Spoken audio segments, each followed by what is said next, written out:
Con Ettore Barbieri del Veneta Lab Breganze a commentare questa vittoria di misura ma assolutamente importante per 3-2 in questo sesto turno di campionato Serie 2 Hockey Pista 2023-2024, in cui tu hai sicuramente orientato il match con una doppietta e anche con un'ottima prova difensiva.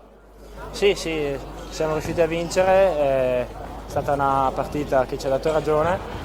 Sì, sono contento anche, sì, al di là della doppietta personale, devo dire che oggi c'è stata una prova di veramente, come detto tu, in difesa, di sacrificio da parte di tutti, perché questa è probabilmente una delle squadre più forti che abbiamo in campionato, infatti è anche passato il giorno di Coppa Italia come prima. Siamo contenti perché sono una squadra organizzata, più esperta, e il fatto che siamo riusciti a portarla a casa oggi ci dà morale per le prossime partite. Sì, tra l'altro la prossima è lo scontro con la capolista, il Roller Scandiano, che tra l'altro ha molti elementi che compongono l'Under 23 e quindi magari un possibile arrivederci per quel che potrebbe essere la fase finale del campionato Under 23, al quale ricordiamo che Breganze è iscritto.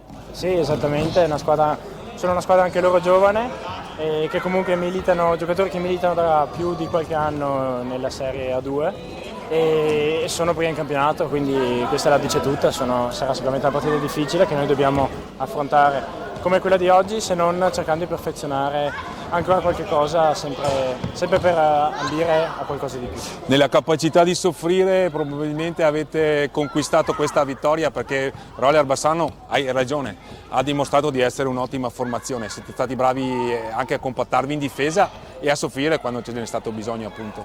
Sì, quest'anno che siamo non il primo anno in A2, però comunque che giochiamo tanti minuti per il primo anno, dobbiamo accettare il fatto di soffrire nelle partite, ma questo in ogni caso, ed è una cosa che bisogna saper affrontare, perché spesso le partite sono fatte da momenti difficili, momenti favorevoli, e soprattutto però in quelli difficili bisogna comportarsi come squadra e saper soffrire. Oggi siamo riusciti a farlo.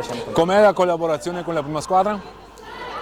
Sì, ogni settimana ci sono le convocazioni agli allenamenti, quindi ogni giorno vediamo se facciamo 1 o 2 allenamenti e comunque cerchiamo di essere disponibili per aiutare la prima squadra. È troppo importante per la vostra crescita. Grazie Ettore e complimenti. Grazie Fausto.